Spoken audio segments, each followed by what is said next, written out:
welcome to the Gary Dunn Show for October 30th, 2023. I'm your host, Gary Smith. I'm joined by Coach Dunn once again for an exciting week of talking about Vulcan football. We're going to go through this past weekend's matchup against Mercyhurst. We're going to look around the PSAC and the region, see what's going on, everything football-wise, and then we're going to break down this upcoming week's opponent, the Gannon Golden Knights. But first, Coach, it's Halloween week, so I decided to put on my Coach Dunn quarter zip, red and black. So, I mean, if at home, if you're getting confused, Coach Dunn is the better looking of the two. I have on the darker shirt. So, but happy Halloween and happy Senior Day. No, well, not your favorite day, but when your team performs like that, any day is going to be a favorite day. Yeah, was happy the way the game ended. Wasn't happy the way the game started, but happy for those guys. Anytime you play your last regular season game at Adams Stadium, it's a big deal. I can still recall back to my senior game. We played Westchester here. It's more about the guys that you're playing with, and so to get a win on Senior Day at home in front of a great crowd, we feel good about it. And you kind of alluded to it when we were talking off camera, but there's an old adage in the sweet science of boxing: it's not how hard you hit, it's how you finish, or if you get back up. Yep. Mercer's comes out, two very good drives at the beginning, and then adjustments were made and touchdowns were scored en masse. Yeah, it just didn't feel like we came out of the locker room with energy, which disappoints me. We talked to our guys about playing every play and what an opportunity that they have to play college football. And I really felt like and give Mercyhurst credit, they came out and put some drives together, but just didn't feel like we had the energy and the juice that you need to compete in college football. Football is an emotional game. You've got to play on the edge, and I just didn't think we were there in the first quarter. But credit our kids, they rebounded and got things going at the end of the first and in the second quarter. Well, the play I think that sparked everybody at the end of the first quarter was Bobby Boyd's 82-yard run. He was about 23 inches from scoring on that play, but as soon as he took off in the open, you could feel kind of the tide changing. There's an energy in that place. Yeah, really good run. Not sure how he wasn't in the end zone on that one. And then we pull him out on the next play because he just ran an 82-yard run and he was out of breath. But the O-line did a nice job on that. Gage Rogie, give Gage Rogie credit. Gage is a senior from Belle Verdon that came here and has worked himself into a really good H-back, fullback player for us. He probably had his best day of his career, just leading runs and head placement and being physical and pancake blocks. I really thought, getting him back in the lineup these last couple of weeks has helped our run game. But he had a great block, and then Bobby's a talented kid, and Bobby had a bunch of runs and over 200 yards. So I really was pleased with our run game starting on the last play of the first quarter and moving into the second quarter. Well, I grew up, Coach, probably as you did too, watching NFL films back in the day with the slow motion and always the pulling guards and the pancake blocks. And, let's talk about that offensive line. It seemed like every time you were running a play, you had, like you said, a fullback out front, a pulling guard out front, and lineman going down to make that secondary block. It was just fun to watch, and I'm sure as a former offensive lineman yourself and a head coach, it was great to see. It was. We finally got the run game going. I think we were 340-some yards. I thought we had a really good plan. I thought, Davis Black is a big part of our run game as well. He's going to check us into the right run. We went to the line of scrimmage a lot with two runs and making sure that he ID'd the right guy and put us in the right run play. And I thought he did that. Then I thought our running backs ran hard. I thought it was a total team effort offensively. And what people don't realize, a lot of those big runs were because of our wide receivers. Now, the offensive line does a great job, and they get the initial push, and they get you 5 or 6. But to get the chunk runs that we had, your wide receivers have to be blocking. And I thought our guys were very unselfish in that regard. I thought Amari Hopkins, DeMonte Martin, Diave Johnson, Eric Willis, I thought all those guys did a great job of blocking secondary support and allowed us to get a lot of big plays in the run game. Your team had 6 players rush in the game, 47 times, total of 345 yards, which is just video game-like numbers, and just credit to just the 11 you had on the field each time on offense. We want to be a balanced offense, and there's going to be games where we throw it more than we run it. And there's going to be games where we run it more than we throw it. It's really dictated off of what the defense does and how they're playing us. And once you get the run game going a little bit, then you feel like, all right, now we got it all. So we were able to hit off the run game, we were able to hit a play action shot to Eric Willis for a long touchdown. We just missed Amari Hopkins on a couple inside fade balls that were maybe one was underthrown, and so we've got to capitalize. But it all started with the run game for us on Saturday. Yeah, and the passing game on the other side of the occasion.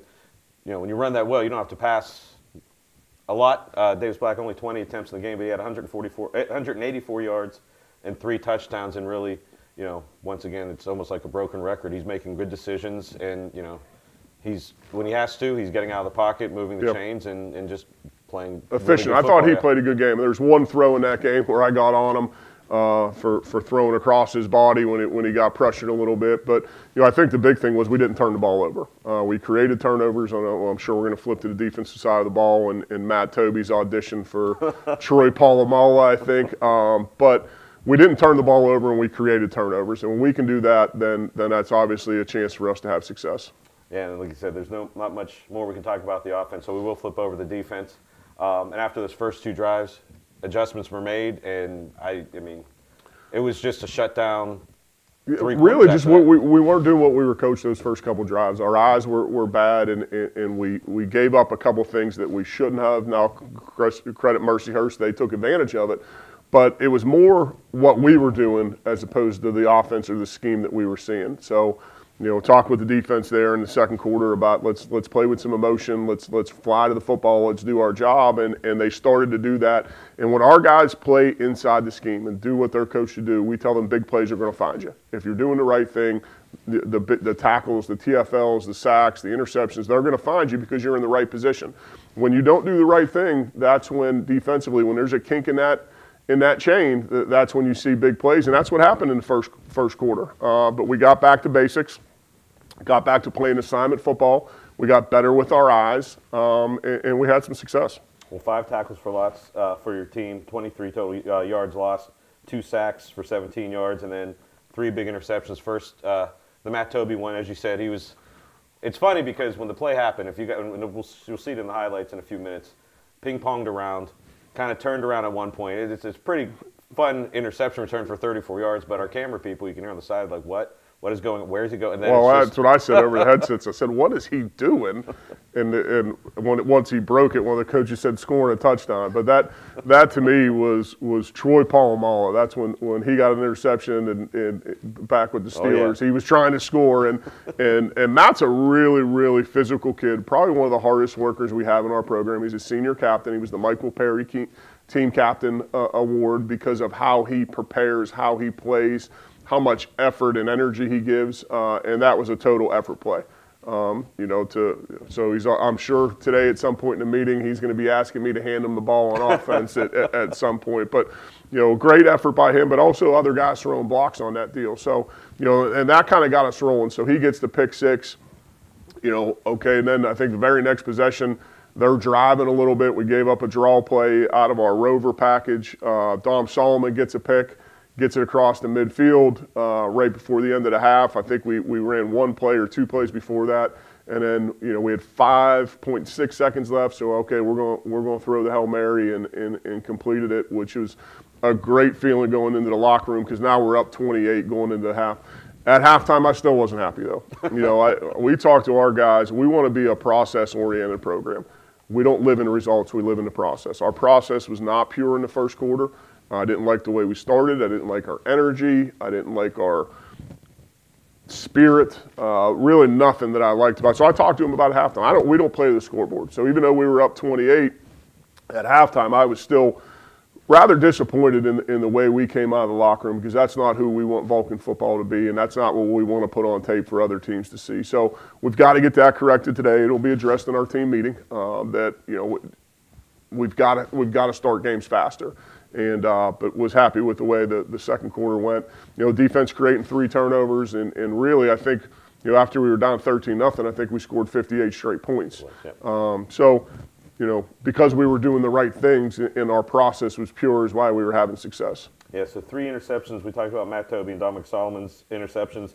Jalen Page had a pick for 3 yards. Only 3 yards interception. I guess guys will have to talk to him. But whatever you said at halftime, that second half was almost a definition of taking the air out of the ball because, every time you had the ball, long drives, clock comes down, you don't give the other team any hope to even try and get back in the game and scored some points and the clock hit 0-0. I thought the first drive of the second half was a really good drive. I think we may have had a penalty on the kickoff return or the punt return and got – it would have been a kickoff return. But we flipped the field. We drove down to the, I think, 30-yard line. You know, the weather and the wind wasn't great. Didn't really feel like a 50-yard field goal at that point in the game is the right decision. You know, a lot of times, you know, could Anthony make that kick? Sure he could.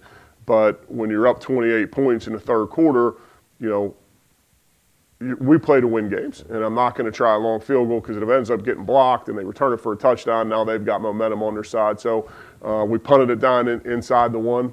Clayton Rosenstiel did a great job of pinning them inside the one. We downed it. I think we got a 3 and out at that point, got the ball back, and then went and put points on the board. So flipping the field and eating the third quarter up, I know the time of possession was huge for us, especially in the second half. So I think we lost the time of possession in the first quarter and then won it the rest of the game handily. So that was our plan, take the air out of the ball. And then, you know, Mercyhurst they're fighting through some injuries. They've got some young kids over there. They're doing a nice job. And I told you last week, I really saw them improving every week. They were getting better.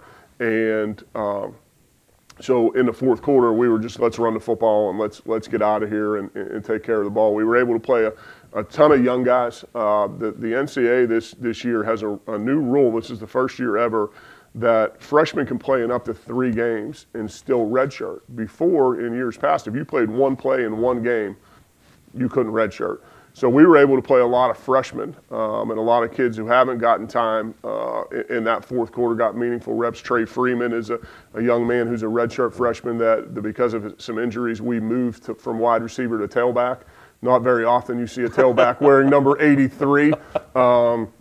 But he got some carries and was able to score a touchdown. We got some young offensive linemen in the game. So I was happy that those kids, because they work. Our scout teams this year have been incredible. I think, you know, our young guys, Coach Turner says it every week, our O-line scout team has got to be the best scout team in the country, he says. They work hard.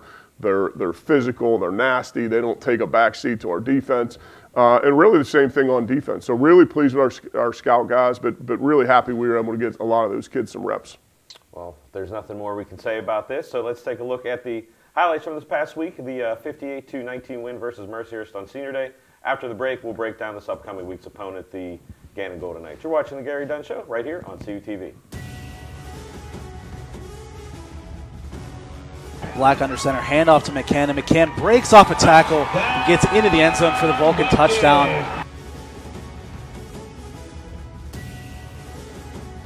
Black has some time going deep down the field, trying to find Willis, and Willis pulls it in for the Vulcan touchdown. And just like that, the Vulcans tie things up. Handoff to McCann again, and McCann untouched as the Vulcan offensive line parted the Red Sea that time. And McCann able to slip his way into the end zone for the Vulcan touchdown. Urena stepping up, his pass intercepted by the Vulcans. Matt Toby looking for some blocks. Toby now reversing field, just trying to get himself, spins off at one tackle, and Toby is able to find the blockers, and Toby is going to get into the end zone for the Vulcan touchdown. And when it rains, it pours. The Vulcans tack on another one. Black back to throw. Has Kalechi on the near side. Kalechi able to break off at one tackle, and Kalechi breaks a couple of tackles up the sideline, and Kalechi into the end zone for the Vulcan touchdown.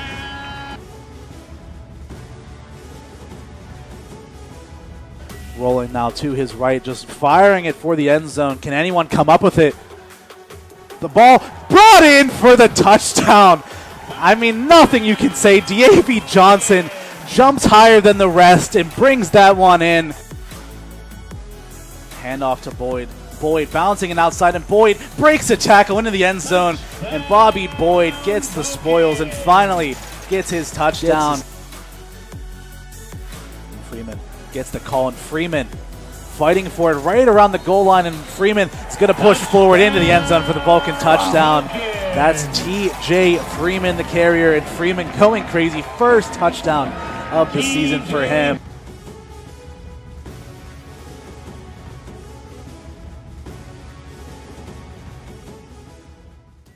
Are you a Penn West California student looking to get involved in media? You have 2 great choices, and for both, all majors are welcome. CUTV is the home for Vulcan sports. Be a part of 80-plus live games both home and on the road. We're looking for announcers, camera operators, graphic operators, and much more. There are also opportunities to develop your own shows. Go to our YouTube page, CUTV Sports 1, and see all of the content. WCAL Radio gives you the opportunity to play your music and develop your own show. Be heard locally over the air in a 40-mile radius and worldwide online. That's 91.9 FM, Power 92. SCI Media of CUTV and WCAL. Get out, join up, be seen, and be heard.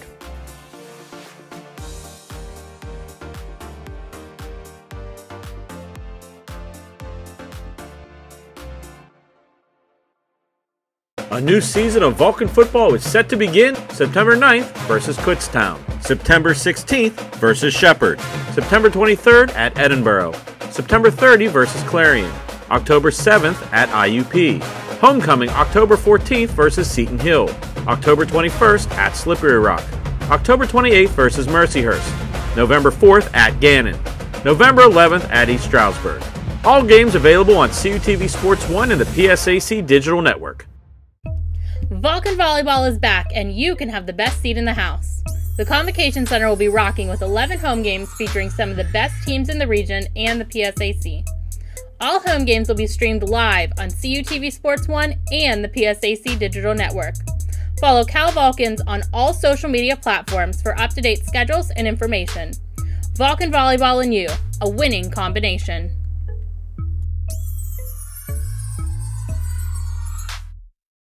Suffering from World Cup withdrawal? Well, Vulcan men's and women's soccer has you covered. Come up and watch the region's best soccer teams do battle in a combined 18 home games at the beautiful Phillipsburg Soccer Complex. In addition, 3 men's and 3 women's home games will be featured live on CUTV Sports 1 and the PSAC Digital Network. Follow Cal Vulcans for up-to-date information on all things Vulcan soccer.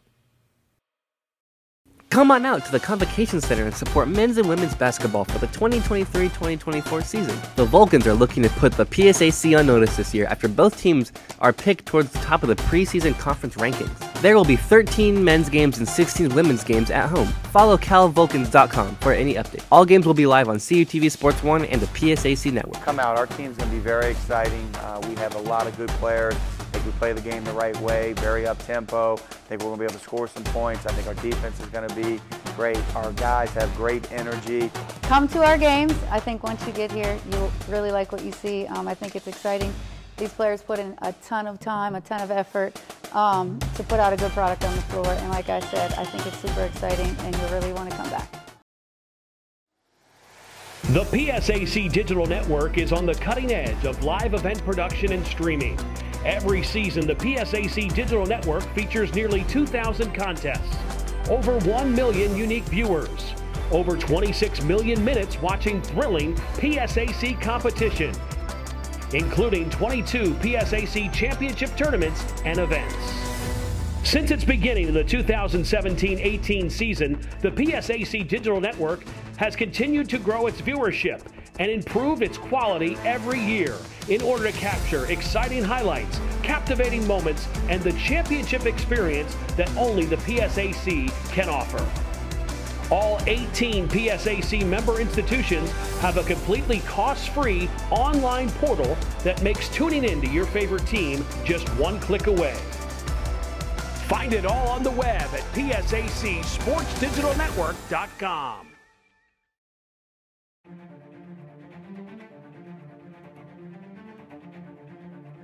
Snap. Scarpino's kick is up, and Scarpino's kick is good. Biko's kick is up. Biko's kick is good. So with 9:17 left here in the second quarter, we're tied at 3. Curtis in the shotgun. Fakes the handoff. Quick pass. Complete. It's going to get brought down past the line, but it's going to get fumbled and picked up and in for a touchdown.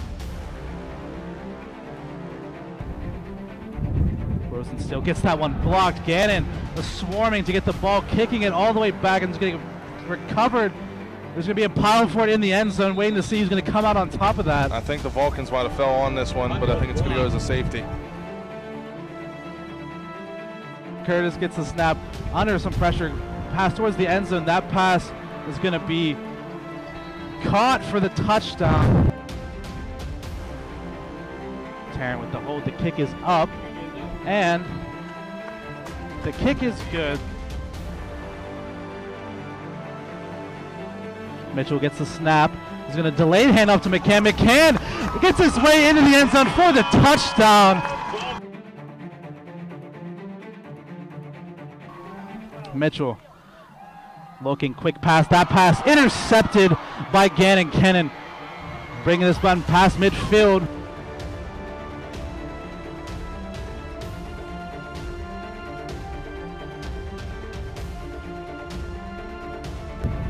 Hands this one off to Blanks. Blanks, wide open lane. Blanks is going to go all the way into the end zone for the touchdown.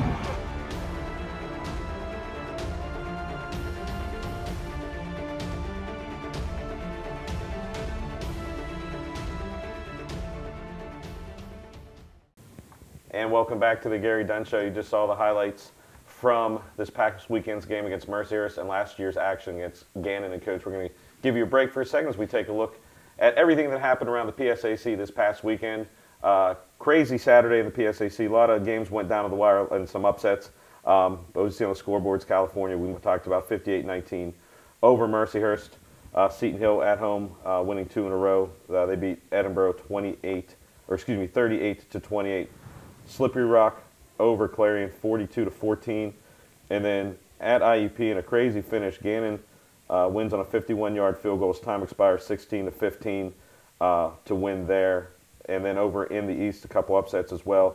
Westchester going to Lockhaven winning 42-27. Shippensburg losing to East Stroudsburg at home 41-17. And then Bloomsburg at home upsetting Shepherd 14-10. And then Kutztown and Millersville went down to the wire as well. And Kutztown holding serve, and that results in both the East and West standings pretty much locked up for the state game in 2 weeks. Slippery Rock and Kutztown, both 6-0 in division. They will meet in 2 weeks.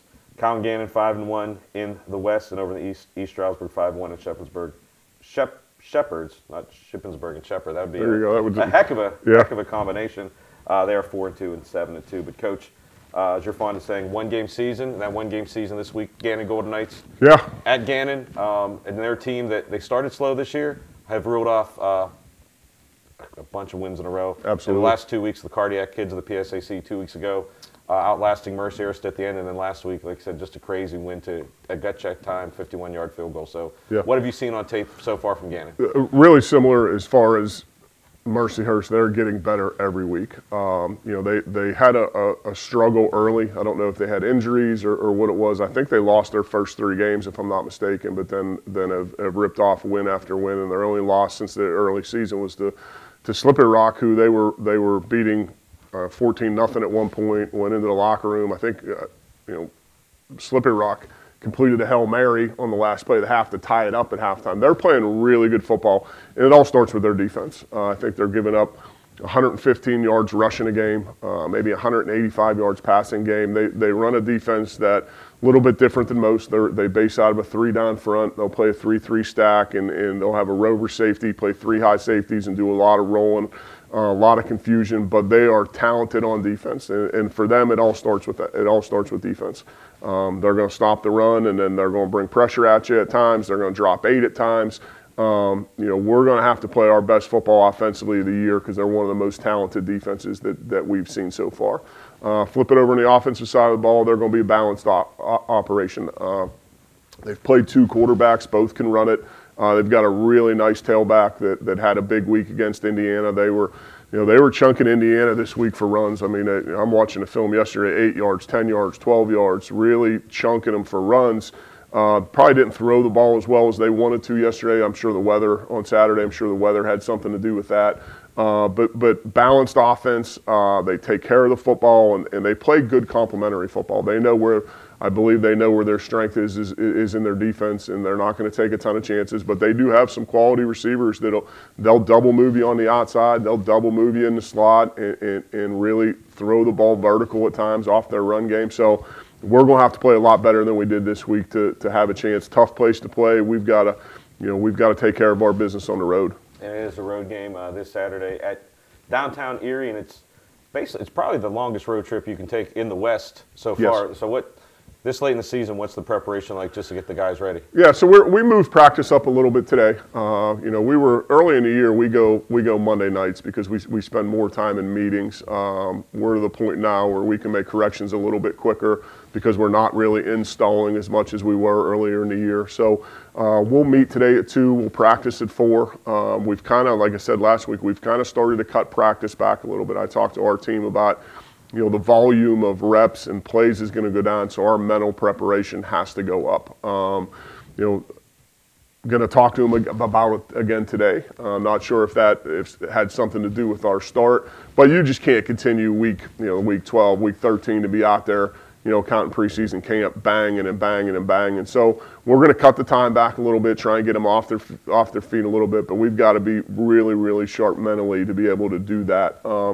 So that'll be the preparation. We'll leave Friday. We're probably going to get off campus a little bit earlier than we have for our last road games. We really haven't had a chance with our travel to get our team off campus early. So we're going to do that because it is a little bit of a longer trip. Go up, have a nice dinner, relax in the hotel as a family, and visit, and then wake up, eat a nice breakfast, and then go over for the 12 o'clock kick. And it will be a 12 o'clock kick at Gannon. And let's take a look. We'll give you a couple seconds to figure out your pitch to get everybody in red and black. What is better than Erie in November? There's nothing I don't know. I don't know if there's anything better than Erie in November. It's definitely better than Erie in February, I can tell you that. But around the PSAC, a lot of big games this week. Even though the East and West are clinched in terms of state games, there's a lot of action still going on in regional rankings. When we shoot this show, the rankings haven't come out, so make sure to check Cal Vulcans on all platforms for updated information. As California was in the top 10 last week, and with a lot of craziness this past Saturday, it's going to be fun to see where teams move up and down. But around the PSAC, we talked California Gannon 12 o'clock kickoff. IEP goes to Clarion for a 12 o'clock kickoff. Slippery Rock at Edinburgh for a 12 o'clock kickoff. And then the final game in the West, Seton Hill at Mercier, and that is a 2 o'clock kickoff. And over in the PSAC East, Bloomsburg at Millersville at noon, East Stroudsburg at Shepherd at noon, Kutztown at Westchester at noon, and then Lock Haven at Shippensburg at 1. So that East Stroudsburg-Shepherd game will be big in terms of everything in the regional rankings going on. But that's down the stretch. So, Coach, you said nothing better than Erie in November. It's a great trip. It's one of the places. It's a very unique stadium, the way it's set up. So if you're a visiting fan, you're basically in your huddle. So good, bad, or indifference, you're going to we're going to be with the fans. I'll have to remind the coaching staff this week how close everybody is to us. But no, big game this week. Our guys by what they've done each week, have put themselves in an opportunity to play big football games in November. And as a coach, that's the only thing you can ask for. So we need your support. I know we're going to have some alumni up there. If you're in the Erie area, come on up. Nothing better than Erie in November. That's what it should be, a postcard. We may make a graphic for that, but again, it's much better in November than in February and January and December. So strike while the iron's hot if you want to see Erie. But it's going to be a fantastic day for college football. We'll be up there. The game information will be on calvulcans.com, but it'll also be live on CUTV Sports 1 and the PSAC network. So, Coach, we'll see you up there on the road. Hope to see a lot of Vulcan fans making the trip to McConnell Family Stadium. For Coach Dunn, I'm Gary Smith. We'll see you next week on The Gary Dunn Show.